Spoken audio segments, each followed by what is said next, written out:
विद्यार्थियों नमस्कार। मैं आर के योगी आप सभी विद्यार्थियों का माई स्टार्स यूट्यूब चैनल में हार्दिक अभिनंदन करता हूं।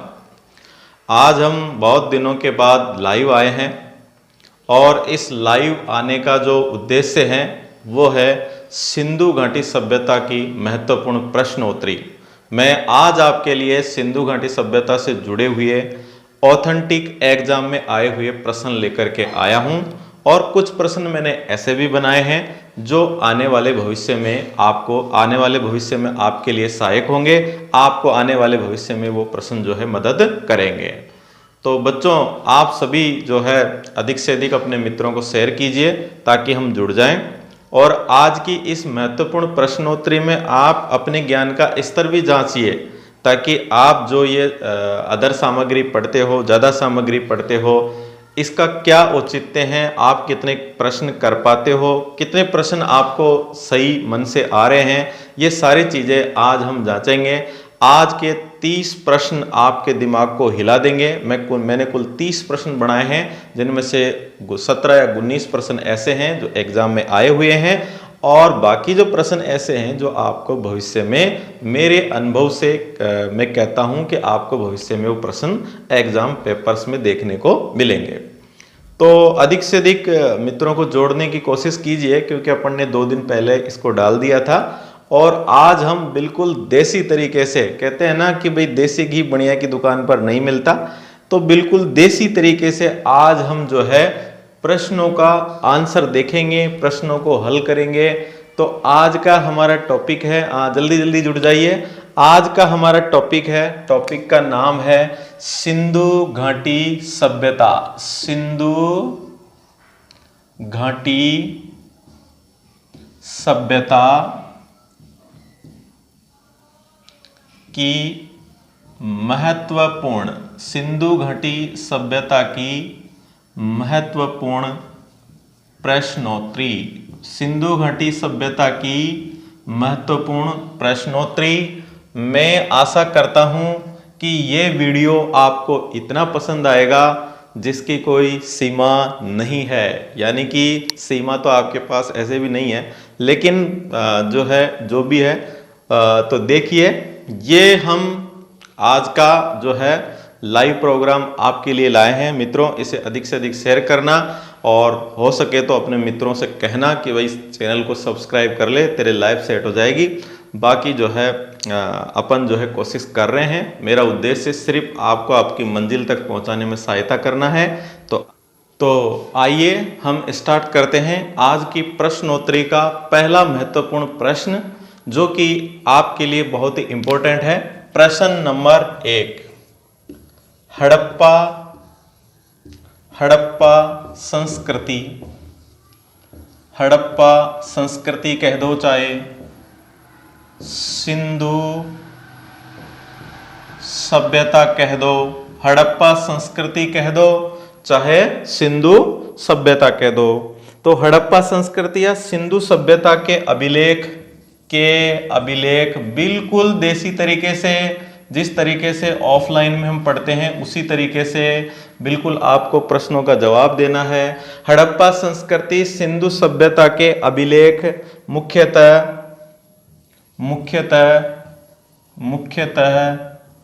किस वस्तु पर बने मिले हैं? किस वस्तु पर बने मिले हैं? प्रश्न है हमारा हड़प्पा सभ्यता, हड़प्पा संस्कृति कह दो चाहे सभ्यता कह दो या सिंधु सभ्यता कह दो, इसके अभिलेख मुख्यतः किस वस्तु पर बने मिले हैं? ऑप्शन आ रहे हैं आपके सामने। ऑप्शन ए है हमारा शिलाओं पर, ऑप्शन ए है शिलाओं पर। ऑप्शन बी है प्यारे बच्चों मुहरों पर, ऑप्शन बी है प्यारे बच्चों किस पर? मुहरों पर। और ऑप्शन सी है प्यारे बच्चों स्तंभों पर, ऑप्शन सी है स्तंभों पर। और ऑप्शन डी है प्यारे बच्चों ताम्र पत्रों पर, ऑप्शन डी है ताम्र पत्रों पर। देखो आपको मजा आ रहा होगा। बिल्कुल इस तरह हमारे सामने जो प्रश्न आता है वो आता है कि हड़प्पा संस्कृति सिंधु सभ्यता के अभिलेख मुख्यतः किस वस्तु पर बने मिले हैं। तो मित्रों आप इसका आंसर कमेंट में जो है लिख करके बताइए। इसका आंसर क्या हो सकता है? शिलाओं पर हो सकता है, मुहरों पर हो सकता है, स्तंभों पर हो सकता है, ताम्र पत्रों पर हो सकता है, किस पर हो सकता है? आप इसका आंसर दीजिए। तो चलो मैं आपको आंसर बता रहा हूं क्योंकि लंबा हो जाएगा वीडियो, फिर मुझे आंसर भी आपको बताना है। हड़प्पा संस्कृति यानी सिंधु सभ्यता के अभिलेख मुख्यतः है किस वस्तु पर बने मिले हैं? तो बच्चों शिलाओं पर जो हमें अभिलेख मिले हैं ये सम्राट अशोक के मिले हैं। मुहरों पर इसका राइट आंसर है। और स्तंभों पर जो अभिलेख मिले हैं ये भी हमें सम्राट अशोक के मिले हैं। ताम्रपत्रों पर यहाँ क्योंकि ये सभ्यता कांस्य युगीन थी, इन्होंने तांबे के साथ में टिन का भी प्रयोग किया था, इसलिए इसका आंसर होगा मुहरों पर। और मैंने आपको वीडियो नंबर 6 में पढ़ाया था धार्मिक जीवन में कि मुहरों पर हमें पशुओं के चित्र मिले हैं और पशुओं के चित्र के साथ साथ कुछ सिंधु लिपि में लिखे हुए लेख भी मिले हैं। तो आप जो है इन वीडियो को ध्यान से देखिए, बहुत ही शानदार प्रश्नोत्तरी आपके सामने आई है। और ये जो प्रश्न पूछा गया है बच्चों, ये पूछा गया है रीट 2015 में लेवल 2 में प्रश्न आपके सामने पूछा गया है। और इसका आंसर क्या होगा? इसका आंसर होगा बी। इसका आंसर क्या होगा? बी। तो जिन बच्चों के बी आंसर है वो राइट है, बहुत अच्छा। तो इस तरह से ये हमारा प्रश्न हो गया। किसमें पूछा गया? रीट में। तो रीट वाले विद्यार्थी ध्यान दें कि इस तरह के प्रश्न जो है रीट में पूछे जाते हैं। रीट 2015 में क्वेश्चन पूछा गया है कि हड़प्पा संस्कृति या सिंधु सभ्यता के जो अभिलेख, अभिलेख मानी लेख ही है, तो जो लेख मिले हैं वो मुख्यतः किस वस्तु पर बने मिले हैं? तो इसका आंसर है मुहरों पर, क्योंकि यहाँ पर जो है कांस्य युगीन सभ्यता थी इसलिए ताम्रपत्रों पर नहीं आएगा। और शिलाओं पर मिले हैं, शिलाओं पर नहीं मिले हैं क्योंकि शिलाओं पर जो लेख मिले हैं वो सम्राट अशोक के मिले हैं। और स्तंभों पर जो लेख मिले हैं वो भी सम्राट अशोक के हमें देखने को मिले हैं। तो आइए बच्चों अब हम पढ़ते हैं दूसरा प्रश्न। देखिए आपके लिए मैंने ये मेहनत की है और बिल्कुल प्रत्यक्ष जो है हम प्रश्न लिखेंगे, उसका आंसर देंगे। तो अब हम चलते हैं प्रश्न नंबर 2 की ओर कि भारतीय इतिहास में 20वीं शताब्दी का तीसरा दशक महत्वपूर्ण रहा। भारतीय इतिहास में ये हो गया हमारा प्रश्न नंबर 2। भारतीय इतिहास में 20वीं शताब्दी का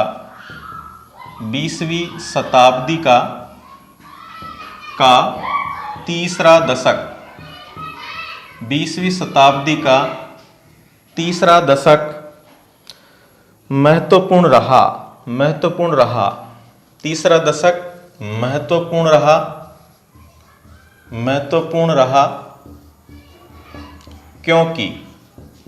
क्यों महत्वपूर्ण रहा बच्चों? इसके आपके सामने ऑप्शन आ रहे हैं। नंबर एक ऑप्शन है हमारा कि कर्नल जेम्स टोड की एनल्स का प्रकाशन हुआ। कर्नल जेम्स टोड की एनल्स का मतलब है annals and antiquities of Rajasthan, ये पुस्तक का नाम है। Annals and antiquities of Rajasthan का प्रकाशन हुआ।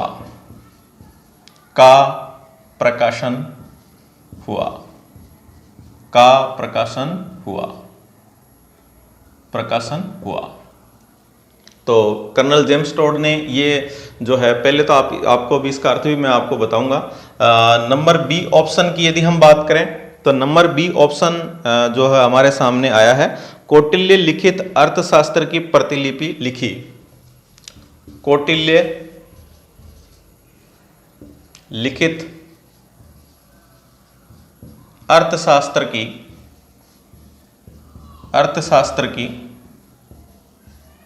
प्रतिलिपि, कौटिल्य लिखित अर्थशास्त्र की प्रतिलिपि मिली। कौटिल्य लिखित अर्थशास्त्र की प्रतिलिपि मिली। तीसरा ऑप्शन हमारे सामने आता है अशोक के शिलालेखों को पढ़ा गया। ऑप्शन सी आता है अशोक के शिलालेखों को, अशोक के शिलालेखों को पढ़ा गया, अशोक के शिलालेखों को पढ़ा गया। और ऑप्शन डी हमारे सामने आता है, सिंधु सभ्यता की खोज हुई। ऑप्शन डी हमारे सामने आता है, सिंधु सभ्यता की खोज हुई, सिंधु सभ्यता की खोज हुई। तो प्यारे बच्चों, यहां हमारे सामने चारों ऑप्शन आ चुके हैं और यह प्रश्न पूछा गया है रीट 2012 में। मैं आपको सन भी बताऊंगा कि किस पेपर में से ये प्रश्न लिया गया है। ऐसा नहीं है कि मैंने कहीं इधर उधर से उठा लिया है, बिल्कुल मैंने बहुत मेहनत की है, 3 घंटे 4 घंटे मुझे इसको बनाने में लगे हैं। तो ये बहुत ही महत्वपूर्ण प्रश्नोत्तरी है। यदि आपने ये बिल्कुल आए हुए एग्जामों के प्रश्न है, इधर उधर के प्रश्न नहीं है। यदि आपको ये प्रश्न आते हैं तो दोस्तों मजा आ जाएगा। तो आप कमेंट बॉक्स में अपना आंसर दीजिए। मैं पहले इसको एक बार समझा देता हूं आपको, प्रश्न क्या कहना चाह रहा है ये, कि भारतीय इतिहास में 20वीं शताब्दी। पहली बात तो ये होती है कि शताब्दी का मतलब क्या होता है। शताब्दी का मतलब होता है 100 वर्षों का समूह। शताब्दी का मतलब क्या होता है, 100 वर्षों का समूह। तो बच्चों आप ये ध्यान रखना, जैसे कि मैं आपको यहाँ पर समझा रहा हूँ, पहले एक्सप्लेन समझो आप, कि जैसे हम बात करें कि भाई 1 से लेकर के 100 तक ये एक शताब्दी है। शताब्दी का मतलब 100 वर्षों का समूह। 1 से लेकर 100 तक क्या है, ये जो है एक शताब्दी है। 101 से लेकर 200 तक दूसरी शताब्दी है। 201 से लेकर 300 तक तीसरी शताब्दी है। इस तरह से चलते चलते यदि हम बात करें तो यहां पर हम आते हैं कि 1901 से लेकर के 2000 तक, 1901 से लेकर के 2000 तक कौन सी शताब्दी है बच्चों, 20वीं शताब्दी है। 1901 से लेकर के 2000 तक कौन सी शताब्दी है, 20वीं शताब्दी है। और यदि 2001 आ जाएगा तो शताब्दी कौन सी आ जाएगी, 21वीं शताब्दी आ जाएगी। तो आपको ये तो समझ में आ गया कि ये प्रश्न पूछ रहा है 1901 से लेकर के 2000 के बीच की ये घटना आपसे पूछ रहा है। 1901 से लेकर के 2000 के बीच की घटना आपसे पूछ रहा है। फिर इसने कहा कि 20वीं शताब्दी का तीसरा दशक, दशक मानी होते हैं 10 वर्षों का समूह, तो दशक का मतलब हो गया 10 वर्षों का समूह। फिर तीसरा दशक, तीसरा दशक का मतलब हो गया 30, कैसे 10, 10 और 10, तीसरा दशक हो गया, यानी कि 30 हो गए। तो यानी कि ये जो घटना पूछ रहा है बच्चों, वो पूछ रहा है 1930 ईस्वी की घटना ये आपसे पूछ रहा है। बताओ, डायरेक्ट 1930 भी लिख सकता था, लेकिन एग्जामिनर है और रीट में प्रश्न आया हुआ है, तो आपको ये प्रश्न भी समझ में आना चाहिए। अब प्रश्न को समझिए कि भारतीय इतिहास में 20वीं शताब्दी का तीसरा दशक, समझ में आया। 20वीं शताब्दी का मतलब 2000 से 1901 से लेकर के 2000 से पूर्व की घटना, यानी इनके बीच की घटना है 1901 से 2000 की। और इसमें भी पूछ रहा है कि तीसरा दशक यानी 1930 की बात ये कर रहा है। 1930 का जो काल है ये महत्वपूर्ण रहा, अब जाके अर्थ निकला है। देखो, तो ये महत्वपूर्ण क्यों रहा, कर्नल जेम्स टोड की एनल्स का प्रकाशन, आपको पता है कि कर्नल जेम्स टोड की एनल्स का प्रकाशन कब हुआ था, तो मेरे हिसाब से इसका जो टाइम है 1829 ईस्वी में। कब किया था, 1829 ईस्वी में। कौटिल्य लिखित अर्थशास्त्र की प्रतिलिपि ये मैसूर से जो है प्राप्त हुई थी 1904 ईस्वी में। 1904 ईस्वी में ये मैसूर से प्राप्त हुई थी। अशोक के शिलालेखों को पढ़ा गया, तो इसकी हम बात करें तो 1837 ईस्वी में, 1837 ईस्वी में जेम्स प्रिंसेप ने, किसने, जेम्स प्रिंसेप ने जो है 1837 ईस्वी में सबसे पहले अशोक के शिलालेख को पढ़ा था।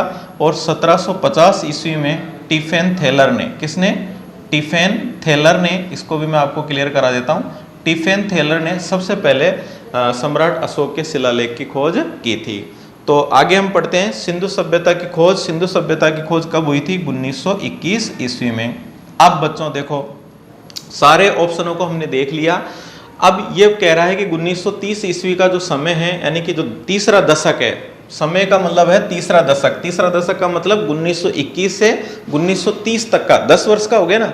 1921 से 1930 तक का जो समय है महत्वपूर्ण क्यों रहा, क्या कर्नल जेम्स टोड की पुस्तक एनल्स का प्रकाशन हुआ क्या, तो देखो 1921 से 1930 के बीच में आ रहा है क्या, नहीं आ रहा, क्योंकि यह 1800 की बात है। वहां बात कब की है, 1900 की, पहली बात, इसलिए ये तो ऑप्शन हो जाता है गलत। कौटिल्य लिखित अर्थशास्त्र की प्रतिलिपि 1921 आ रहा है क्या? ये 1904 है, तो 21 के ये जो पहले दशक में ही आ रहा है वो प्रश्न है तीसरा दशक का। फिर अशोक के शिलालेखों को पढ़ा गया 1837 ईस्वी में, 1921 से 1930 में आ रहा है क्या? नहीं आ रहा। तो अब आती है सिंधु सभ्यता की खोज 1921 में किसने की थी? राय बहादुर दयाराम साहनी ने की थी 1921 ईस्वी में। और इसके एक वर्ष बाद 1922 ईस्वी में राखल दास बनर्जी ने जो है मोहनजोदड़ो की खोज की थी। तो प्यारे बच्चों, आशा करता हूं आपको ये प्रश्न समझ में आया होगा और इसका राइट आंसर हो गया क्या? डी। इसका राइट आंसर क्या हो गया? डी। और ये प्रश्न पूछा गया है रीट 2012 में। तो आइए अब हम बढ़ते हैं क्वेश्चन नंबर 3 की ओर, क्योंकि समय बहुत लग जाएगा। तो आइए हम बढ़ते हैं क्वेश्चन नंबर 3 की ओर। तो मैं इसको मिटा देता हूं। आशा करता हूं आप सभी ने जो है इसका आंसर दे दिया होगा। आपको कमेंट्स बॉक्स में आंसर मिलते रहेंगे। तो अभी कौन सी शताब्दी चल रही है? अभी 21वीं शताब्दी चल रही है। अब हमारा आता है प्रश्न नंबर 3। अब हम बढ़ते हैं प्रश्न नंबर 3 की ओर। मैंने जो प्रश्न नंबर 3 लिया है वो लिया है, निम्न में से कौन सी सभ्यता हड़प्पा सभ्यता की समकालीन थी? निम्न में से कौन सी सभ्यता, निम्न में से कौन सी सभ्यता, निम्न में से कौन सी सभ्यता हड़प्पा सभ्यता, हड़प्पा सभ्यता की, हड़प्पा सभ्यता की समकालीन थी? हड़प्पा सभ्यता की समकालीन थी। निम्न में से कौन सी सभ्यता हड़प्पा सभ्यता की समकालीन थी? और इसमें हम जो बात करें तो ये प्रश्न पूछा गया है रीट 2012 में। ये प्रश्न प्यारे बच्चों पूछा गया है, आप ध्यान रखना। रीट के मैं आपको बता रहा हूं। और इसमें है ऑप्शन ए क्रीट सभ्यता, इसमें है ऑप्शन ए क्रीट सभ्यता, ऑप्शन बी मिस्र की सभ्यता, मिस्र की सभ्यता, और ऑप्शन सी इसमें है यूनानी सभ्यता। ये वो प्रश्न है जो बिल्कुल एग्जाम में पूछे गए हैं। आप भी इनको मिलान कर सकते हो, प्रश्न पेपरों में देख सकते हो। और ऑप्शन डी में आता है रोमन सभ्यता, ऑप्शन डी में आता है रोमन सभ्यता। और प्यारे बच्चों, इस तरह से हमारे सामने आ गए ऑप्शन, आ गया प्रश्न। रीट 2012 में पूछा गया। रीट के बच्चे विशेष रूप से, चूंकि रीट का एग्जाम अभी तक जो है 3 बार हुआ है। 2012 में एग्जाम हुआ है, 11 की भर्ती 12 में हुई है, 2017 में, 2015 में, 2012 में, 15 में और 17 में। 17 में रीट का कोई क्वेश्चन नहीं आया है। 15 का क्वेश्चन मैंने आपको बता दिया और 12 के 2 क्वेश्चन मैंने आपको बता दिए हैं। तो निम्न में से कौन सी सभ्यता हड़प्पा सभ्यता की समकालीन थी? आप आंसर दीजिए, आपको बहुत अच्छा। अब हम इसके आंसर की ओर चलते हैं बच्चों। तो यहाँ पर मैंने आपको जो पढ़ाया है उसमें वीडियो नंबर 6 में मैंने आपको बताया है कि मिस्र की नील नदी के किनारे के लोग जो है आइसिस देवी की पूजा करते थे। वहाँ मैंने आपको बताया है। यदि आपने उन वीडियो को देख लिया तो फिर ये समझ लो कि आप जो है, अभी मैं आपके फर्स्ट ग्रेड के क्वेश्चन भी करवाऊंगा। तो मिस्र की नील नदी के किनारे जो है ये लोग आइसिस देवी की क्या करते थे? पूजा करते थे बच्चों। आइसिस देवी की क्या करते थे? पूजा करते थे। और इसी तरह से उसी समय में हड़प्पा के लोग जो है मातृ देवी की पूजा करते थे। इससे ये पता चलता है कि ये सभ्यता जो है हड़प्पा सभ्यता की समकालीन थी। और ये हो गया हमारा आंसर बी। आंसर क्या हो गया? बी। तो आइए बच्चों, हम आगे बढ़ते हैं अब फर्स्ट ग्रेड की ओर। तो रीट के जो जितने भी सिंधु घाटी सभ्यता से जुड़े हुए, इसी तरह मैं आपको प्रत्येक टॉपिक से किस पेपर में ये प्रश्न पूछा गया है, इस तरह से जुड़े हुए मैं प्रत्येक क्वेश्चन आपको हल करवाऊंगा।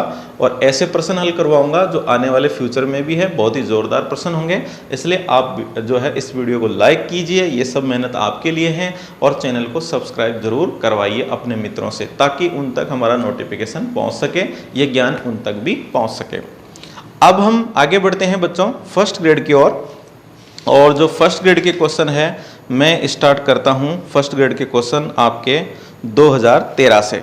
तो फर्स्ट ग्रेड 2013 में जो प्रश्न पूछा गया, किस हड़प्पा स्थल से एक साथ 2 फसल उगाने के प्रमाण मिलते हैं। देखो प्रश्न हमारा हो गया है प्रश्न नंबर 4।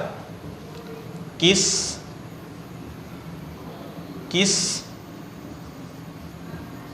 हड़प्पा स्थल से 2 फसलों को उगाने के प्रमाण मिलते हैं। उगाने के प्रमाण मिलते हैं। किस स्थल से 2 फसलों को उगाने के प्रमाण मिलते हैं, ये प्रश्न पूछा गया है फर्स्ट ग्रेड 2013 में। यहां पर जो ऑप्शन है वो है Harappa Ropar, option A Harappa, option B Ropar, option C Banawali, कई जगह बनावली भी होता है ये, तो बनवाली, और ऑप्शन डी की हम बात करें तो ऑप्शन डी बचता है कालीबंगा। ये प्रश्न भी मैंने आपको जो है वीडियो नंबर 5 में बताया है आर्थिक जीवन में। तो आप बताइए, इसका आंसर आप कमेंट बॉक्स में लिखिए, फिर मैं आपको आंसर बताऊंगा। धड़ाधड़ आप इसका फटाफट आंसर बताइए। और ये प्रश्न पूछा गया है प्यारे बच्चों, ये भी आप ध्यान रखना, फर्स्ट ग्रेड का प्रश्न है ये किसका प्रश्न है, फर्स्ट ग्रेड 2013 का ये प्रश्न है। और यदि आपने इन वीडियो को देख लिया, मैं आपको प्रत्यक्ष दिखा रहा हूं कि यदि आपने इन वीडियो को देख लिया तो आप फर्स्ट ग्रेड तक के प्रश्नों को हल कर सकते हो। बाकी बचा क्या, राजस्थान पुलिस पटवारी, ये तो बचा ही नहीं। जब आप फर्स्ट ग्रेड पे जा रहे हो तो फिर फर्स्ट ग्रेड में भी ये इतिहास विषय में पूछे गए प्रश्न है, जो इतिहास का पेपर लगता है फर्स्ट ग्रेड में, जो विषय का पेपर लगता है उसमें ये पूछे गए प्रश्न है। तो किस हड़प्पा स्थल से 2 फसलों को एक साथ उगाने के प्रमाण हमें मिले हैं, तो बच्चों इसका आंसर होगा कालीबंगा। कालीबंगा से हमें एक साथ 2 फसल उगाने के प्रमाण मिले हैं, इसका आंसर होगा ये। इसी प्रश्न को दूसरे लैंग्वेज में पूछा जा सकता है कि किस हड़प्पा स्थल से दोहरे, ध्यान रखना, दोहरे जुते हुए खेत का साक्ष्य मिला है। किस हड़प्पा स्थल से हमें दोहरे जुते हुए, मैंने आपको वीडियो में नंबर 5 में बता रखा है, आप आराम से पढ़िएगा, 2 बार जोते हुए, जहां पर हमें गेहूं और जौ के जो है प्रमाण मिलते हैं, गेहूं और जौ के। तो एक ही खेत में 2 फसलों को एक साथ बोया गया, गेहूं और जौ, तो प्रश्न ये भी पूछा जा सकता है। हालांकि मैंने इसमें कोई करेक्शन नहीं किया, क्योंकि जैसे कि जैसे पेपर में था वैसे कि वैसे आपके सामने में लेकर के आया हूं। तो इसका आंसर हो गया बच्चों हमारा कौन सा, कालीबंगा। अब हम चलते हैं प्रश्न नंबर 5 की ओर। आशा करता हूं आप सभी आंसर दे रहे होंगे, आपको कमेंट में जवाब भी मिल रहा होगा। तो अब हम पढ़ते हैं प्रश्न नंबर 5 की ओर अब हम बढ़ रहे हैं। तो प्रश्न नंबर 5 हमारा फर्स्ट ग्रेड 2013 में पूछा गया कि वह सील, प्रश्न नंबर 5 वह सील, और सील का मतलब बच्चों होता है मुहर। ये पेपर में नहीं आया, ये मैं आपको सरल भाषा में एक्सप्लेन कर रहा हूं। ये पेपर में नहीं आया है कि वह सील जिस पर एक योगी की आकृति, जिस पर एक योगी की आकृति, जिस पर एक योगी की आकृति बनी हुई है, आकृति बनी हुई है ना, एक योगी की आकृति बनी हुई है जो पशुपति शिव जैसी दिखाई पड़ती है, जो पशुपति शिव जैसी दिखाई पड़ती है, जो पशुपति शिव जैसी दिखाई पड़ती है, मिली है। कहां से मिली है? मिली है। और इस तरह से हमारे सामने ऑप्शन नंबर ए आ जाता है। कहाँ से मिली है? मोहनजोदड़ो से। कहाँ से मिली है हमें? मोहनजोदड़ो से मिली है क्या? ऑप्शन नंबर बी, बिल्कुल देसी काम है, बिल्कुल देसी काम है। तो आप इसी देसी काम से जो है बिल्कुल प्रत्यक्ष देखिए और आगे बढ़िए। मोहनजोदड़ो से मिली है क्या? हड़प्पा से मिली है क्या? सी की हम बात करें तो लोथल से मिली है क्या? लोथल से मिली है क्या? और डी की हम बात करें तो हमारे सामने आ जाता है कि कालीबंगा से मिली है क्या? हमारे सामने आ जाता है कि कालीबंगा से मिली है क्या? तो इस तरह बच्चों ये जो है आपके सामने प्रश्न आ गया है कि वह सील, और इसको मैंने कन्वर्ट कर दिया अपनी भाषा में। पेपर में ये शब्द नहीं आया, यानी कि मुहर। सील का मतलब ध्यान रखना, अगर पेपर में सील आता है तो उसका मतलब आपको मुहर समझना है, जिस पर एक योगी की आकृति बनी हुई है जो पशुपति शिव जैसी दिखाई पड़ती है, मिली है। वीडियो नंबर 6 में मैंने आपको बताया है त्रिमुख देवता का चित्र। तो वह त्रिमुख देवता का चित्र 3 मुख वाला और जिसके चारों ओर पशु ही पशु है, पद्मासन की मुद्रा में बैठा हुआ है, सब मैंने आपको एक्सप्लेन किया हुआ है। तो कहाँ से मिली है? तो बच्चों आप आंसर दीजिए फटाफट, आंसर दीजिए।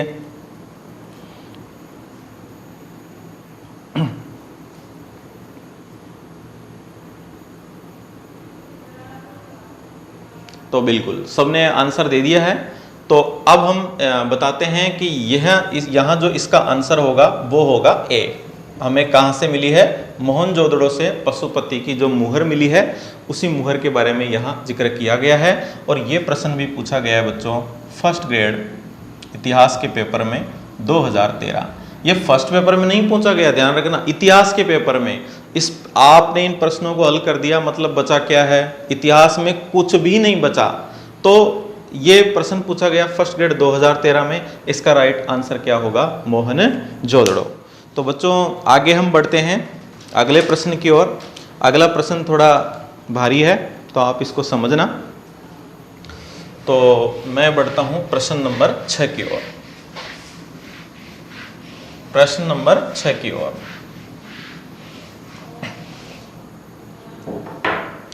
प्रश्न नंबर, मैं मार्कर थोड़ा चेंज कर लेता हूं। प्रश्न नंबर 6 थोड़ा भारी है इसलिए मैं इसको थोड़ा बारीक लिखता हूं। प्रश्न नंबर 6 की यदि हम बात करें तो प्रश्न नंबर 6 है सुमेलित कीजिए। प्रश्न नंबर 6 है सुमेलित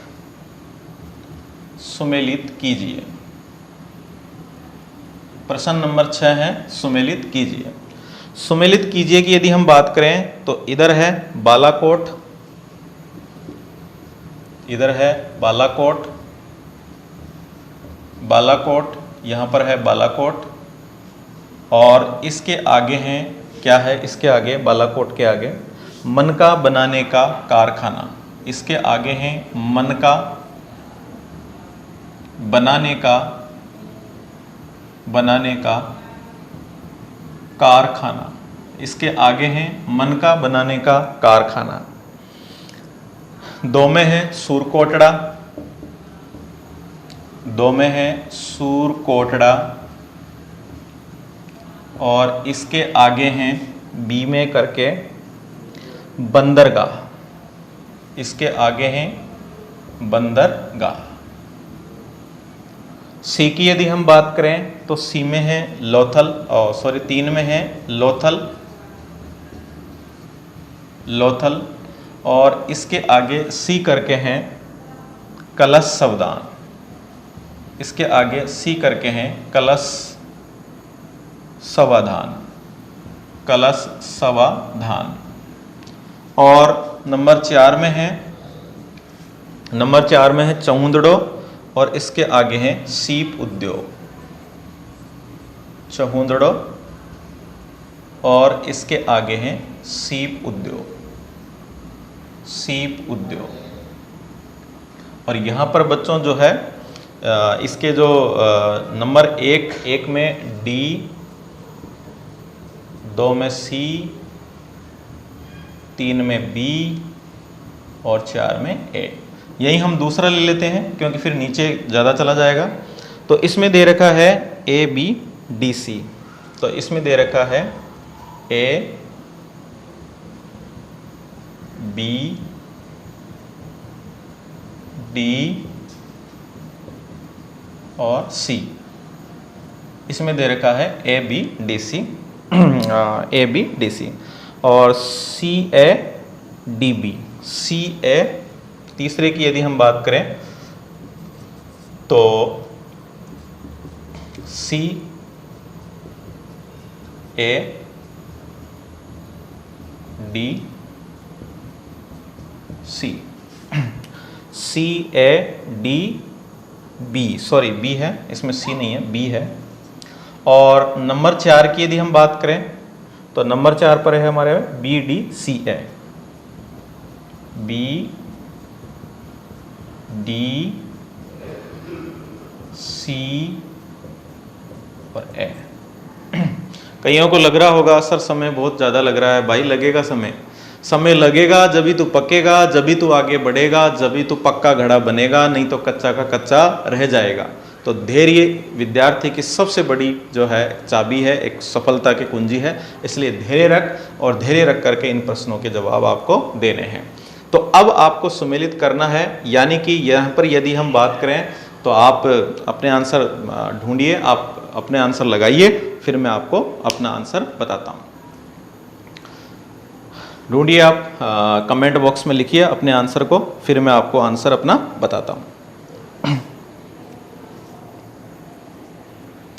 तो दे दिए होंगे आपने अपने आंसर। अब हम चलते हैं अपने आंसर की ओर। देखिए बालाकोट की यदि हम बात करें तो मैंने आपको जो है उद्योग धंधों में पढ़ाया था वीडियो नंबर 5 में ही, कि मैंने पढ़ाया हुआ है आपको। तो बालाकोट में मैंने आपको बताया था कि बालाकोट से हमें क्या मिला है, सीप उद्योग। बालाकोट से हमें क्या मिला है, सीप उद्योग। अब इसके बाद में हम चलते हैं सूरकोटड़ा। सूरकोटा से हमें क्या मिला है, सूरकोटा से हमें मिले हैं कलश सावधान। लोथल से हमें क्या मिला है, बंदरगाह। और चंदड़ों से हमें क्या मिला है, मनका बनाने का कारखाना। तो यानी कि ए में क्या हो गया, डी हो गया, ए में डी हो गया, ये पहला जो है पहला ऑप्शन है। ए में क्या हो गया, डी हो गया।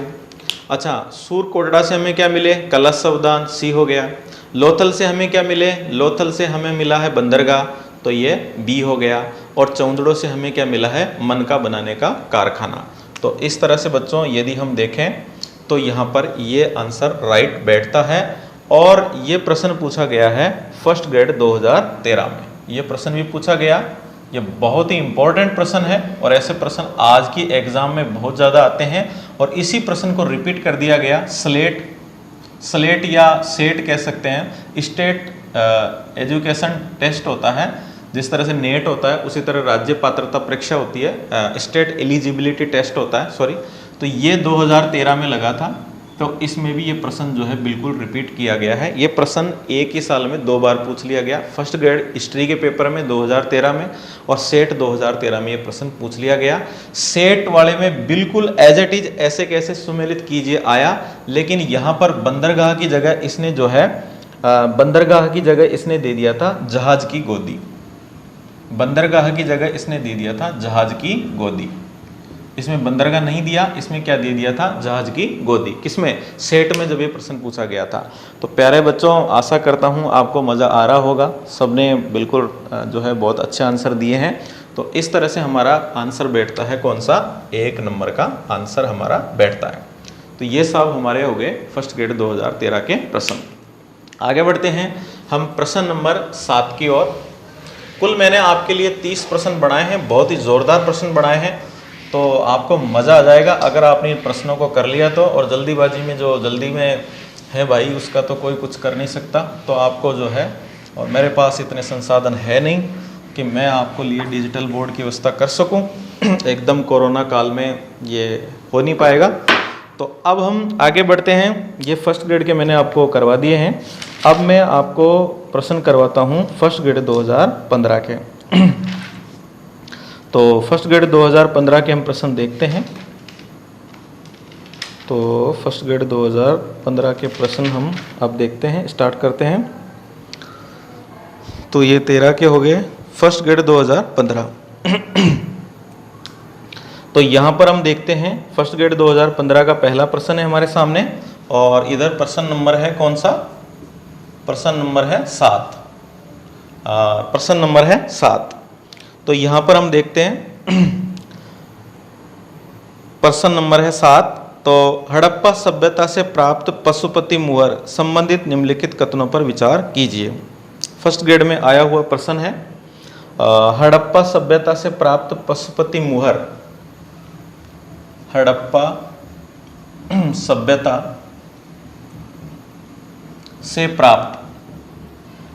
प्राप्त जो पशुपति की मुहर है, यह हड़प्पा स्थल नहीं है बच्चों, ध्यान रखना कि सर अभी तो मोहनजोदड़ो बताया था आपने, आप ये हड़प्पा क्यों बता रहे हो?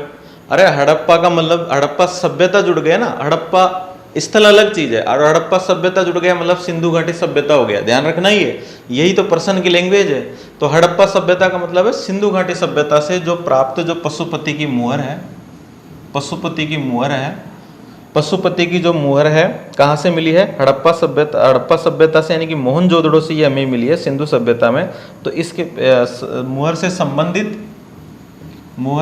संबंधित निम्न कथनों पर विचार कीजिए। निम्न, बहुत ही लेटेस्ट प्रश्न भी मैं आपको करवाऊंगा अभी। निम्न कथनों पर विचार कीजिए, निम्न कथनों पर विचार कीजिए। तो हड़प्पा की जो पशुपति की जो मुहर है, इससे जुड़े हुए कुछ कथन यहाँ ये देना चाह रहा है एग्जामिनर। और ये प्रश्न पूछा गया फर्स्ट ग्रेड 2015 में। कब पूछा गया ये? फर्स्ट ग्रेड 2015 में ये प्रश्न पूछा गया इतिहास के पेपर में। तो हमारा जो पहला कथन आता है बिल्कुल धैर्य के साथ में, और ये आपको एग्जाम तक बता सकता हूँ मैं, ये एग्जाम लगी थी 20 जुलाई 2016 को, ये एग्जाम लगी थी। एग्जाम डेट है ये किसकी डेट है? एग्जाम की डेट है। कब लगी थी? 20/7/2016 को। तो आप ज़्यादा सर्च करना चाहो तो आराम से कर सकते हो। यह मोहनजोदड़ो से प्राप्त हुई थी। इसमें कथन है पहला, यह मोहनजोदड़ो से, जो कि आप देख चुके हो, मोहनजोदड़ो से प्राप्त हुई थी। यह कहाँ से प्राप्त हुई थी? मोहनजोदड़ो से प्राप्त हुई थी, पहला कथन। इस पर योगी की मुद्रा में एक मानवीय आकृति का चित्रण हुआ है, सेकंड नंबर। इस पर योगी की मुद्रा में, इस पर योगी की मुद्रा में मानवीय आकृति का चित्रण हुआ है। मानवीय आकृति का क्या हुआ है? चित्रण हुआ है। क्या ये बात सही है क्या? मार्शल ने इसे आदि शिव की संज्ञा दी है, मैं पढ़ा चुका हूँ। मार्शल ने इसे, यानी कि मार्शल का मतलब है सर जॉन मार्शल, मैंने लिखवाया है, इंपॉर्टेंट करके लिखवाया है धार्मिक जीवन में। तो मार्शल ने, यानी कि सर जॉन मार्शल ने इसे सर जॉन मार्शल ने इसे आदि शिव की, यानी कि प्राक शिव लिख दो चाहे आदि शिव लिख दो, आदि शिव लिख दो, एक ही बात है, आदि शिव की संज्ञा दी थी। क्या ये बात भी सही है क्या? और इस अब आता है कि 6 प्रतीकों वाला एक चित्रात्मक अभिलेख, 6 प्रतीकों वाला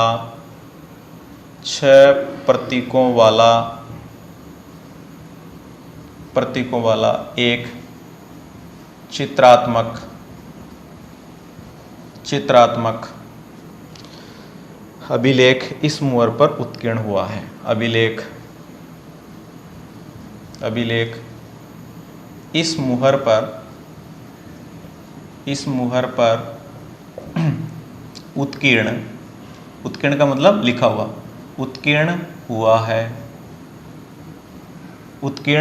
है।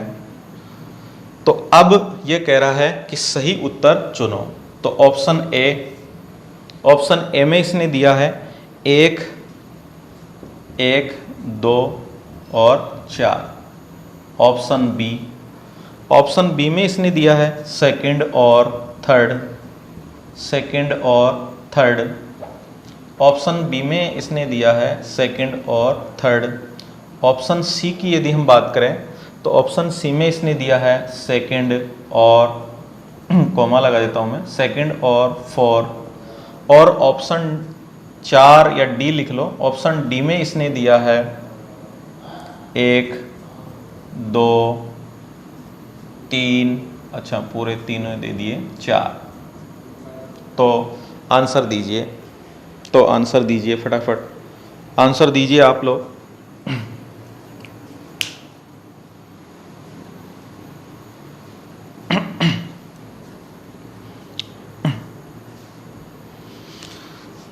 आंसर दीजिए, बिल्कुल बिल्कुल बिल्कुल आंसर दो फटाफट। आपके हिसाब से क्या होना चाहिए? क्या पहला, दूसरा और चौथा कथन सही है? हाँ, मैं प्रश्न आपको समझा देता हूँ। हड़प्पा सभ्यता से प्राप्त पशुपति मुहर, पशुपति की हमें मुहर मिली है, उससे संबंधित निम्न कथन है, इनमें से कौन सा कथन सही है और कौन सा कथन गलत है, ये आपको बताना। ये कौन सा कथन सही है इसके बारे में दिया गया है। ये मोहनजोदड़ो से प्राप्त हुई है, सही है क्या? इस पर योगी की मुद्रा में मानवीय आकृति का चित्रण हुआ है। मार्शल, सर जॉन मार्शल ने इसे आदि शिव प्राक शिव की संज्ञा दी है। ये सेम टू सेम लाइन मैंने आपको लिखवाई हुई है। 6 प्रतीकों वाला एक चित्रात्मक अभिलेख इस मुहर पर उत्कीर्ण हुआ है। क्या ये बात सही है क्या? इसमें से कितनी बातें सही है? पहली, दूसरी, चौथी सही है क्या? सेकंड, थर्ड सही है क्या? थर्ड और सेकंड और 4 सही है क्या? फर्स्ट, सेकंड, थर्ड, 4 यानी कि पूरी सही है क्या? तो इसका आंसर आप दीजिए फटाफट। तो इसका आंसर है मित्रों 4। इसका आंसर क्या है? 4। तो इसका आंसर है 4।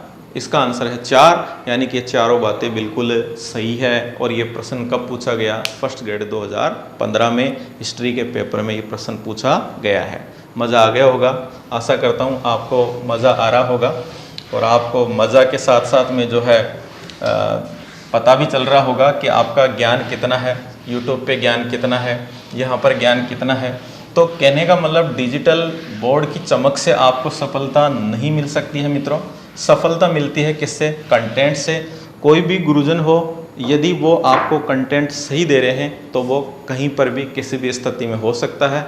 आपको मेरे हिसाब से उस कंटेंट को लेना चाहिए, बाकी आपकी मर्जी है। आगे हम बढ़ते हैं। हमारा जो क्वेश्चन है वो है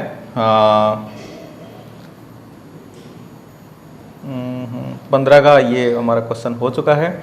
अब हम बढ़ते हैं वापस फर्स्ट ग्रेड 2015 के क्वेश्चन की ओर, और प्रश्न है वही सुमेलित कीजिए। प्रश्न है सुमेलित कीजिए। हल्के प्रश्न भी मैं आपको कराऊंगा, घबराना मत, लेकिन अभी आप देखो तो सही कि आपको कितना आता है। सुमेलित कीजिए, सुमेलित कीजिए में यहाँ पर हमारे सामने है लाल बलुआ पत्थर।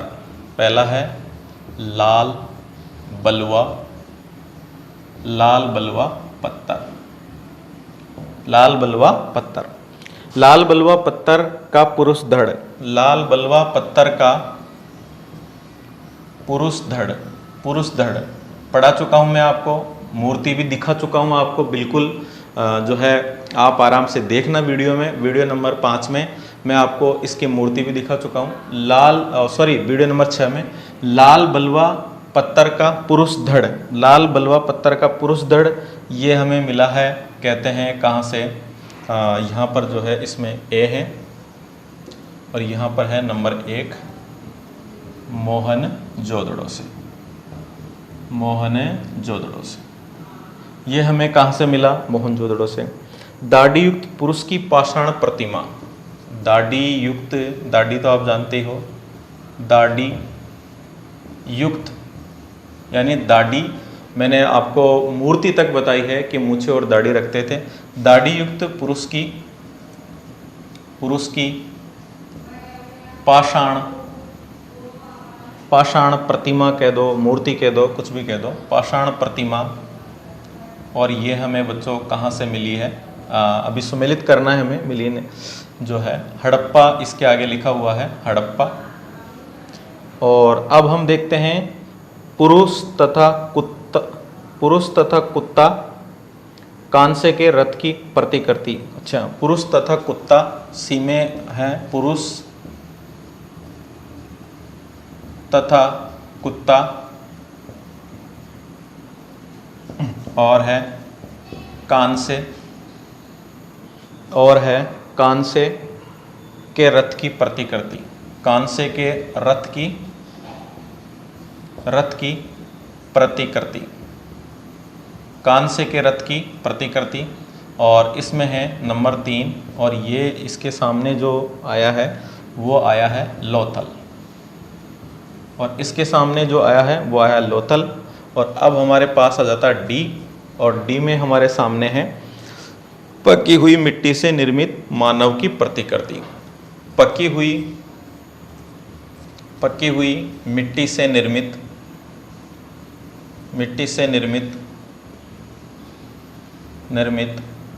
मानव की प्रतिकृति। और ये है, यहाँ देमाबाद कह दो चाहे दाइमाबाद कह दो, पेपर में दाइमाबाद आया है तो यहाँ देमाबाद कह दो चाहे दाइमाबाद कह दो। इस तरह से हमारे सामने इनको सुमेलित हमें करना है। अब ऑप्शन हमारे सामने आ रहे हैं A B C D, A B C और डी, इस तरह के ऑप्शन है। नंबर 1 में है 3 1 4 2,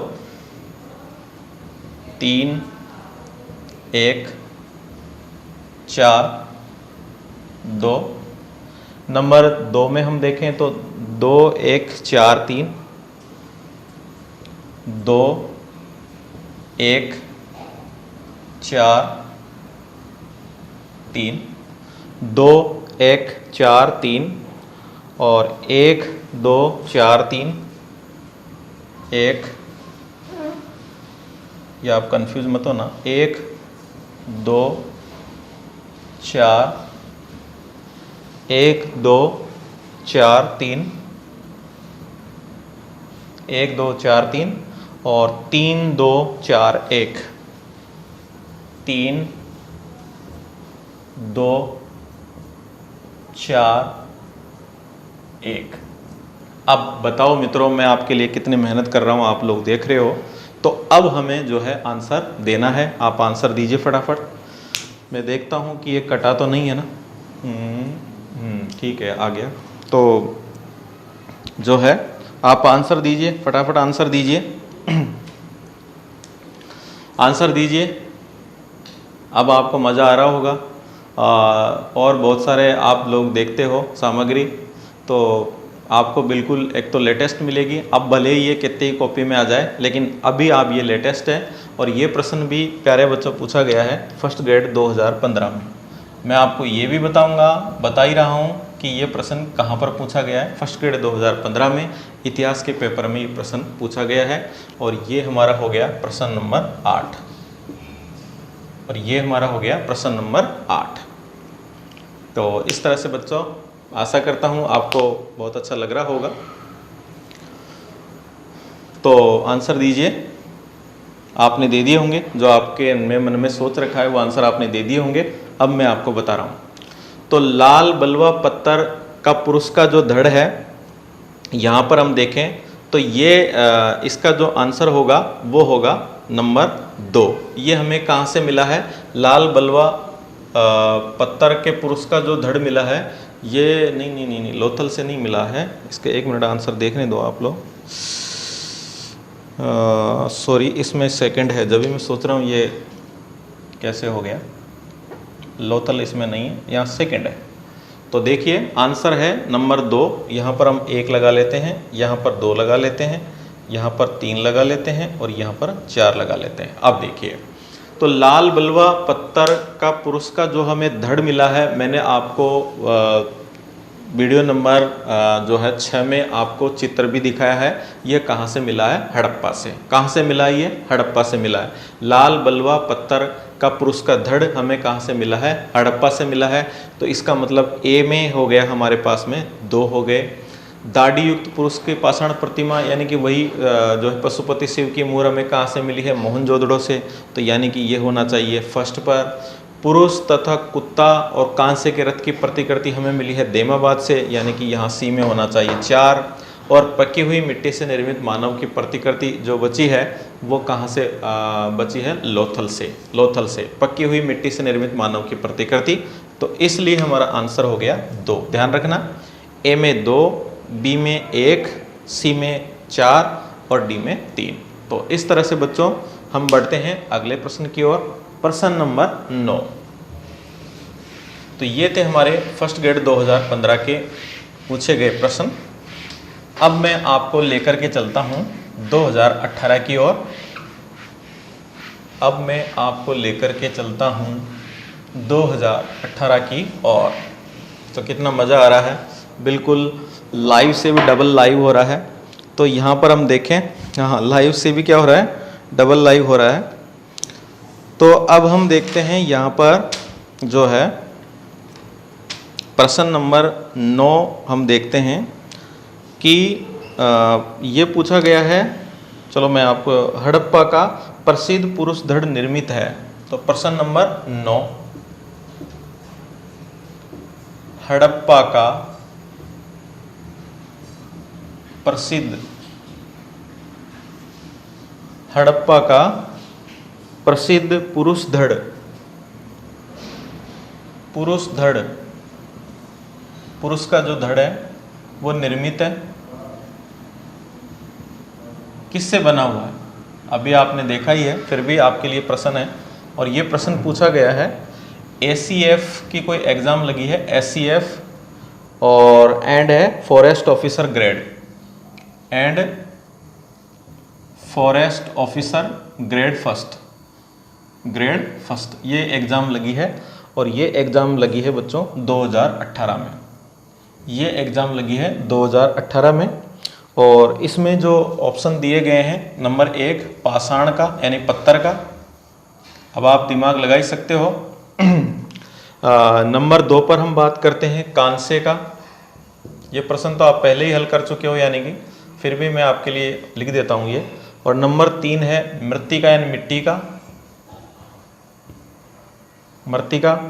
और नंबर 4 है चांदी का, नंबर 4 है चांदी का। इसमें से आपको आंसर देना है। ये प्रश्न पूछा गया है एसीएफ एंड जो है, ये एसीएफ एंड जो है forest range officer grade first में ये प्रश्न पूछा गया है, जिसकी एग्ज़ाम लगी है 2018 में। तो आप बताइए, अरे ये बहुत सीधा प्रश्न है कि हड़प्पा से जो हमें पुरुष का धड़ मिला है वो किसका बना हुआ था? आपको बताया लाल बलुआ पत्थर का था, लाल बलुआ पत्थर का था। अभी ये प्रश्न अपन ने हल किया है। तो इसका आंसर क्या आएगा? पाषाण। इसका आंसर क्या आएगा? पाषाण। वैसे ये बहुत ही कन्फ्यूजन क्वेश्चन है, मृत्तिका भी आप आराम से कर सकते थे, लेकिन ऐसे प्रश्नों का ध्यान रखना। लाल बलुआ पत्थर से हमें हड़प्पा से जो है मानव पुरुष का क्या मिला है? धड़ हमें देखने को मिला है।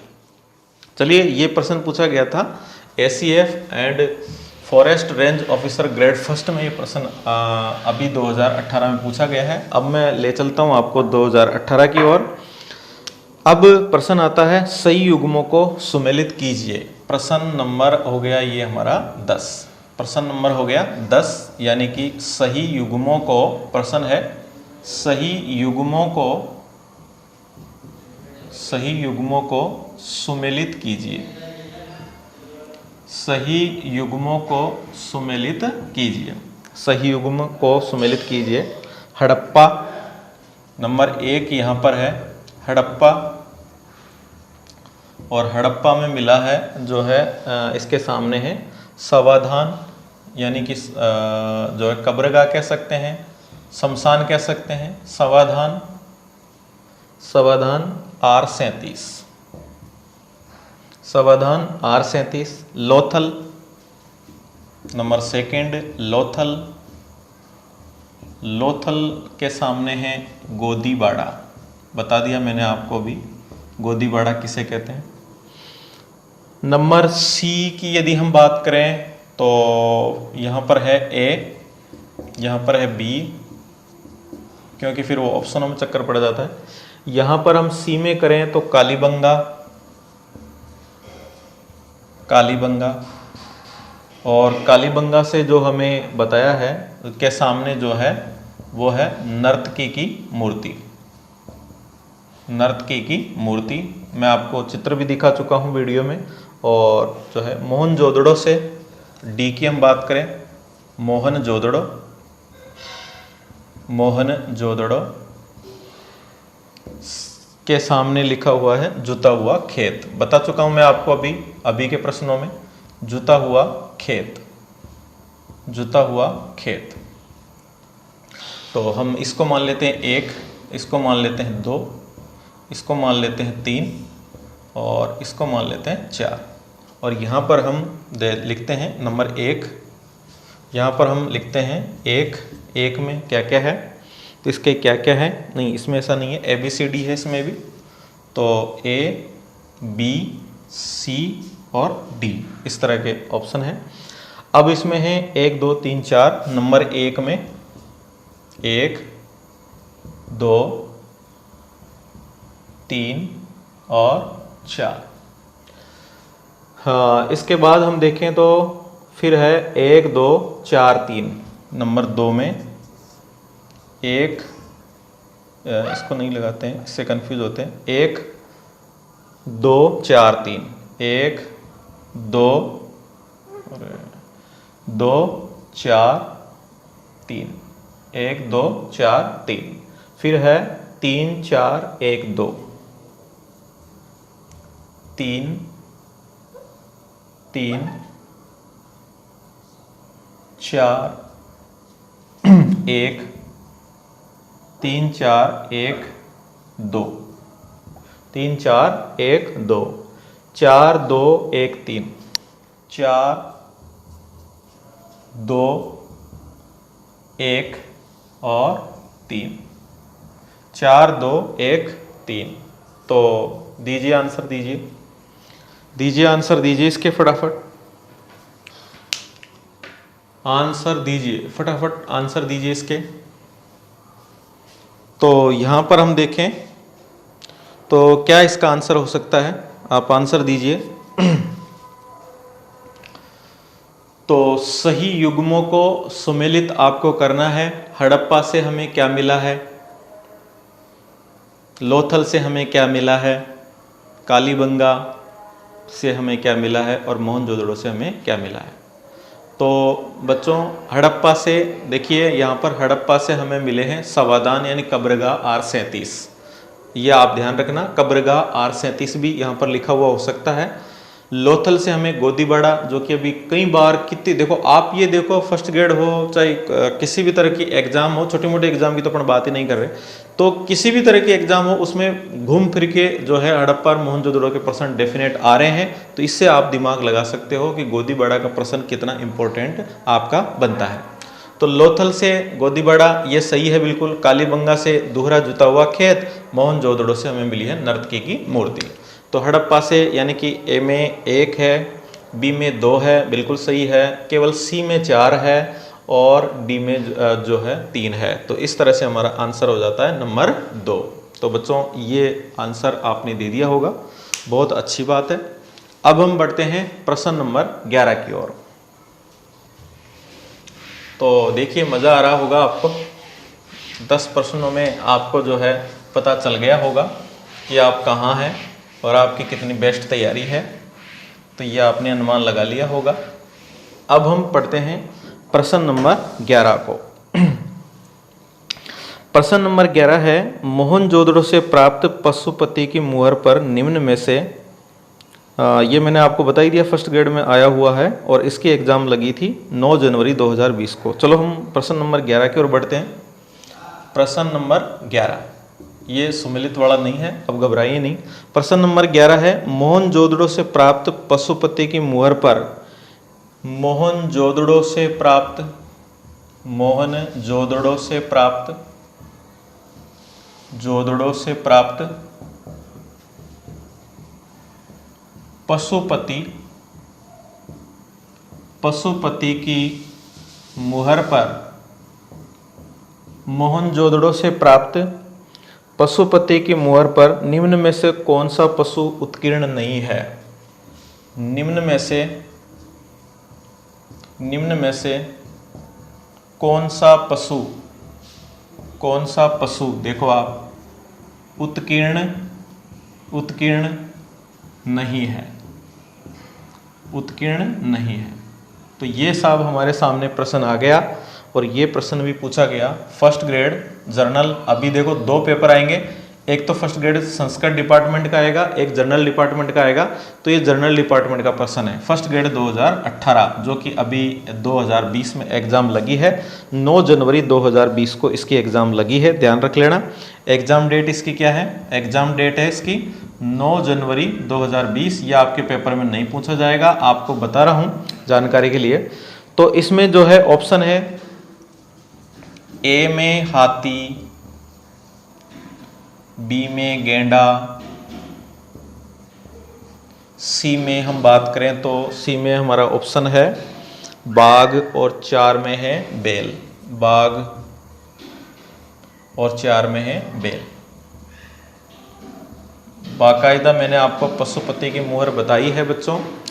तो आंसर दीजिए फटाफट, फटाफट आंसर दीजिए, फटाफट आंसर दीजिए। हम 15 क्वेश्चन आज करेंगे और बाकी 15 क्वेश्चन जो है अगले वीडियो में करेंगे। तो आप फटाफट आंसर दीजिए। तो बहुत अच्छा, बहुत अच्छा। तो अब मैं इसका आपको आंसर बता देता हूँ। इसका आंसर है बैल। तो पशुपति की जो मुहर मिली है उसमें भैंसा, गेंडा, हाथी, बाघ, इन सब के हमें चित्र देखने को मिलते हैं।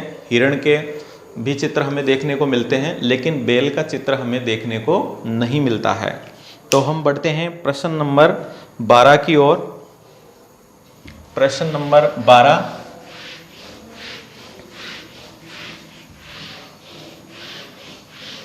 प्रश्न नंबर 12 बिल्कुल लाइव का भी लाइव है ये। और प्रश्न नंबर 12 है, सिंधु सभ्यता से संबंधित कौन सा स्थल बलोचिस्तान में स्थित है? प्रश्न नंबर 12 है, सिंधु सभ्यता से संबंधित, सिंधु सभ्यता से संबंधित कौन सा स्थल, सिंधु सभ्यता से संबंधित कौन सा स्थल, कौन सा स्थल बलूचिस्तान में स्थित है? बलूचिस्तान कह दो, चाहे बलूचिस्तान कह दो। बलूचिस्तान से, बलूचिस्तान से, बलूचिस्तान में स्थित है, सॉरी, बलूचिस्तान में स्थित है। सिंधु सभ्यता का कौन सा स्थल बलूचिस्तान में स्थित है? और ये प्रश्न भी पूछा गया है फर्स्ट ग्रेड, ये प्रश्न भी पूछा गया है फर्स्ट ग्रेड 2018 हिस्ट्री के पेपर में। ये प्रश्न पूछा गया है। इसमें जो ऑप्शन है वो है ऑप्शन नंबर 1 सूत का कोह। ऑप्शन नंबर 1 है सूत का कोह। ऑप्शन नंबर जो इसमें 2 दिया गया है वो है रहमान ढेरी। रहमान ढेरी ये पाकिस्तान के सॉरी प्रश्न है सूत का कोह है, रहमान ढेरी, क्योंकि मुझे उत्तर नहीं बताना है। सूत का कोह, रहमान ढेरी। इसके बाद में हम देखते हैं मांडा, इसको कहीं जगह मांदा भी लिखा हुआ है। और चौथे नंबर का जो है वो है मूड़ी गाक, मूड़ी गाक। तो प्यारे बच्चों, आपको बताना है कि सिंधु सभ्यता से संबंधित कौन सा स्थल बलूचिस्तान में स्थित है। इसका मैंने पार्ट 1 में सबसे पहले ही आपको स्थल बताए हैं कि कौन सा स्थल कहाँ पर है। तो आप बताइए, इसका आंसर आप कमेंट बॉक्स में लिखिए।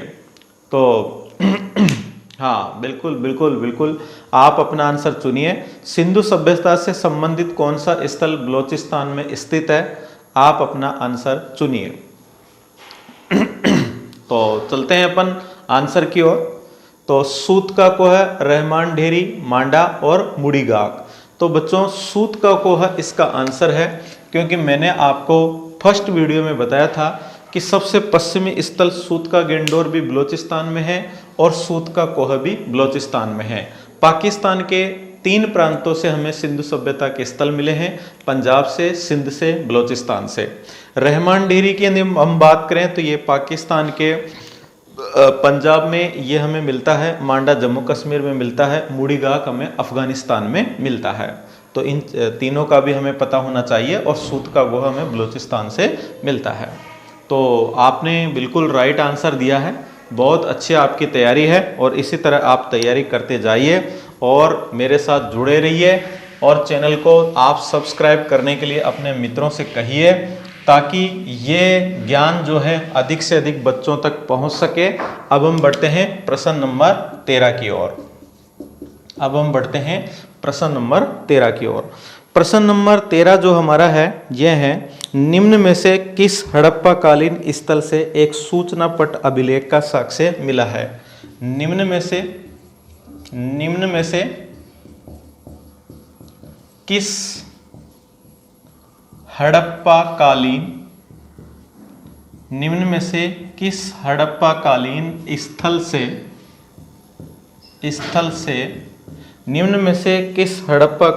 स्थल से एक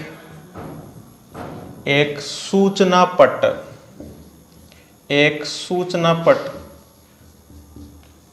पट का मतलब हो सकता है जैसे बोर्ड जैसा हो कोई, तो सूचना पट अभिलेख का साक्ष्य मिला है। सूचना पट अभिलेख का साक्ष्य मिला है। और यह प्रश्न भी पूछा गया है फर्स्ट ग्रेड 2018। यह प्रश्न भी पूछा गया है फर्स्ट ग्रेड 2018 में। इसमें जो ऑप्शन है वो है लोथल नंबर 1, दूसरा जो ऑप्शन है वो है मोहनजोदड़ो,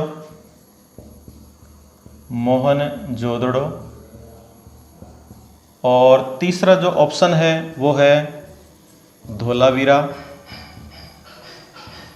और चौथा जो ऑप्शन है वो है राखीगढ़ी। और ये प्रश्न पूछा गया है फर्स्ट ग्रेड इतिहास के पेपर 2018 में। जब आप इन प्रश्नों को चुटकियों में कर सकते हो तो राजस्थान पुलिस पटवारी क्या है, तो आप देखिए आपका कितने स्टैंडर्ड लेवल के क्वेश्चन आपके लिए प्रस्तुत किए गए हैं, कितनी मेहनत लगती है। लिखते हैं हम डायरेक्ट, कोई ये पीडीएफ नहीं है कि खींच दिया और हो गया काम। बिल्कुल मेहनत कर रहे हैं, ताल से ताल मिला करके आपके साथ चल रहे हैं।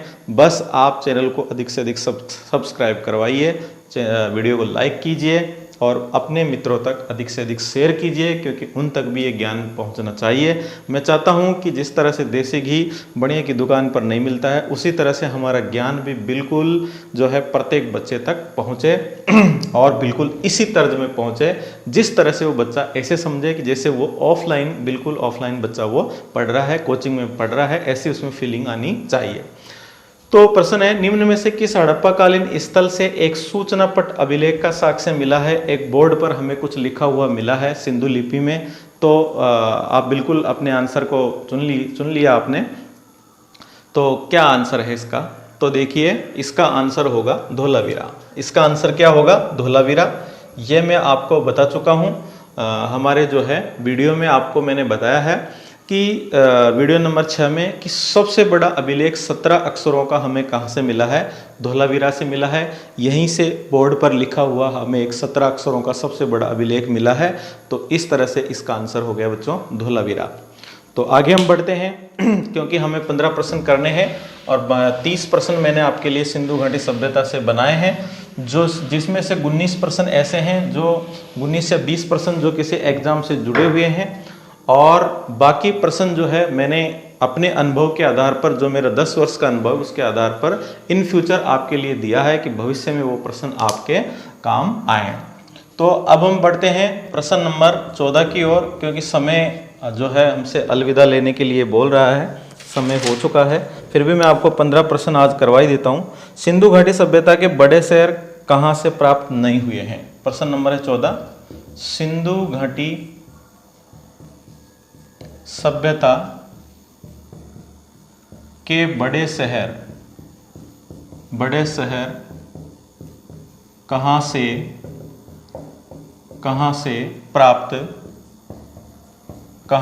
प्राप्त नहीं हुए।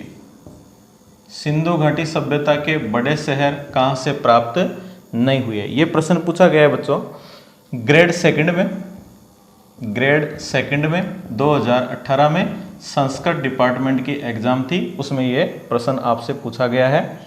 तो ऑप्शन है पाकिस्तान के पंजाब प्रांत से, पाकिस्तान के सिंध प्रांत से, पाकिस्तान के सिंध प्रांत से, और नंबर 3 ऑप्शन है हरियाणा से, नंबर 3 ऑप्शन है हरियाणा से, और नंबर 4 ऑप्शन है कश्मीर घाटी से, कश्मीर घाटी से, कश्मीर घाटी से। बताइए, फटाफट आंसर दीजिए, फटाफट आंसर दीजिए। ये प्रश्न पूछा गया सेकंड ग्रेड 2018 में कि सिंधु घाटी सभ्यता के बड़े शहर कहाँ से प्राप्त नहीं हुए हैं। तो मैंने आपको अभी इस प्रश्न से पहले वाले प्रश्न में ही आपको बताया है कि पाकिस्तान के 3 प्रांतों से हमें जो है सिंधु घाटी सभ्यता के स्थल मिले हैं, पंजाब से और सिंध से, और हरियाणा से हमें बनवाली, राखी गढ़ी, इस तरह के बहुत सारे स्थल मिले हैं, और कश्मीर घाटी से हमें कोई स्थल नहीं मिला है। तो बच्चों इसका आंसर हो जाएगा कश्मीर घाटी, क्योंकि जम्मू कश्मीर से हमें मांदा मिला है, कश्मीर घाटी से हमें कोई जो है स्थल नहीं मिला है। तो इस तरह से इसका आंसर हो जाएगा ऑप्शन नंबर 4। ऑप्शन नंबर 4 इसका क्या हो जाएगा, आंसर हो जाएगा। तो बच्चों आशा करता हूँ आपने पूरे 4 आंसर, सभी ने 4 आंसर दे दिए हैं, कुछ एक के गलत भी है। तो इस तरह से यहाँ पर हमें आंसर मिला है, आंसर मिलेगा जो है 4। अब हम बढ़ते हैं लास्ट प्रश्न की ओर। अब होगा हमारा लास्ट प्रश्न, और लास्ट प्रश्न जो है हम आगे बढ़ रहे हैं। तो चलो मैं अब अपनी ओर से लिखवा देता हूँ, या चलो मैं इसी को लिखवा देता हूँ, जो है प्रश्न नंबर 15। प्रश्न नंबर 15, प्रश्न नंबर 15 है सुमेलित कीजिए। सुमेलित कीजिए आज का लास्ट प्रश्न है, सुमेलित कीजिए।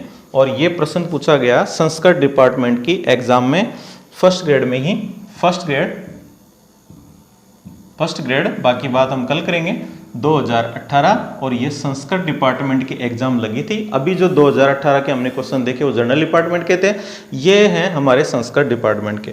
प्रश्न है बालाकोट, प्रश्न है बालाकोट, बालाकोट, इसके आगे लिखा हुआ है गुजरात, इसके आगे नंबर 1 लगा के लिखा हुआ है गुजरात, इसके आगे ए लिखा हुआ है, यहाँ पर बी लिखा हुआ है, और है चहुंदड़ो, चहुंदड़ो, कई जगह चनहुंदड़ो भी लिखा हुआ मिलता है, तो आप कंफ्यूज नहीं हो। और यहाँ पर नंबर 2 लिखा हुआ है बलूचिस्तान, यहाँ पर नंबर 2 लिखा हुआ है बलूचिस्तान। नंबर सी में लिखा हुआ है भगतराव, भगतराव बताया था आपको मैंने, भगतराव कहाँ से मिला है, वीडियो नंबर 1 में आपको बताया था। भगतराव और रोपड़, भगतराव और रोपड़, देखिए ये 4। तो यहाँ पर हम बात करें, इसमें लिखा हुआ है पंजाब, और इसमें लिखा हुआ है सिंध, इसमें लिखा हुआ है पंजाब, इसमें लिखा हुआ सिंध।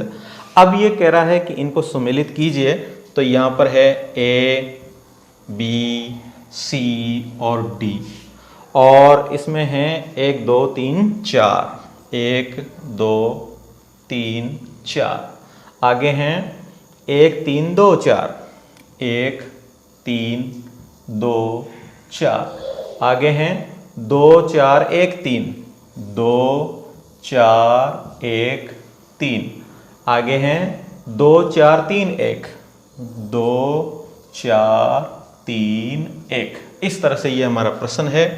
यहाँ पे हो गया 1, यहाँ पर 2, ऑप्शन नंबर 3, ऑप्शन नंबर 4। तो बहुत ही सीधा प्रश्न है, और बिल्कुल जो मैंने पढ़ाया है ये प्रश्न भी फर्स्ट ग्रेड 2018 में अभी लेटेस्ट एग्जाम इसकी लगी है। इसकी एग्जाम डेट भी आपको बता देता हूँ, 7/8/2020, 7 अगस्त 2020 को अभी इसकी एग्जाम डेट है। ये इसकी एग्जाम डेट है, इस डेट को ये एग्जाम लगी है 7 अगस्त 2020 को। अभी लेटेस्ट प्रश्न है, इस तरह से पूछा गया है। यदि आपने पहला वीडियो देखा है तो आप इसका चुटकियों में आंसर दे सकते हो। पहला ही वीडियो में मैंने सारे कॉन्सेप्ट आपको क्लियर करवाए हैं। तो अब आप बताइए कि जो हमें कौन से स्थल कहाँ से मिले हैं। तो फटाफट आप आंसर दीजिए, फटाफट आप आंसर दीजिए। तो शायद आपने आंसर अपना चुन लिया होगा। अब मैं बता देता हूँ, चूँकि समय बहुत ज़्यादा हो चुका है अपन को, तो मैं बता देता हूँ कि बालाकोट जो है हमें कहाँ से मिला है? बलूचिस्तान से। बालाकोट हमें कहाँ से मिला है? बलूचिस्तान से मिला है। चहुंदड़ो हमें कहाँ से मिला है? चहुंदड़ो हमें सिंध प्रांत से मिला है। भगतराव हमें कहाँ से मिला है? भगतराव हमें गुजरात से मिला है। और रोपड़ हमें कहाँ से मिला है? रोपड़ हमें पंजाब से मिला है। तो यानी कि बालाकोट जो है बलूचिस्तान से मिला है, तो इसमें हो गया 2। चहुंदड़ो हमें कहाँ से मिला है? चहुंदड़ो हमें सिंध प्रांत से मिला है, तो इसमें हो गया 4। भगतराव हमें गुजरात से मिला है, तो 1। और रोपड़ हमें जो है रोपड़ हमें पंजाब से मिला है, तो हो गया 3। तो इसमें आंसर हो गया बच्चों 3। तो इस तरह से हमारा ये 15 प्रश्नों की जो सीरीज है, वैसे तो 30 प्रश्न मैंने आपके लिए बनाए हैं और बाकी 15 प्रश्न हम करते हैं नेक्स्ट वीडियो में। आप अपने मित्रों को अधिक से अधिक शेयर कीजिए। यदि वीडियो आपको अच्छा लगे तो लाइक भी कीजिए और चैनल को सब्सक्राइब करने के लिए अपने मित्रों को अधिक से अधिक बोलिए। हमारी मेहनत और आपकी लगन, आपका धैर्य और आपकी जो है सिद्धि और आपका विश्वास, ये सारे मिलकर के आपको एक सफल योद्धा बनाएंगे, एक सफल जो है एक व्यक्ति बनाएंगे और आपके जीवन के उद्देश्य को प्राप्त करने में आपको कोई नहीं रोक सकता है। मित्रों, आप जुड़े रहिए इसी तरह विश्वास के साथ। जय हिंद, जय भारत। और वीडियो को आप जो है अधिक से अधिक शेयर कीजिए ताकि सभी बच्चों तक ये ज्ञान पहुंच सके। जय हिंद, जय भारत।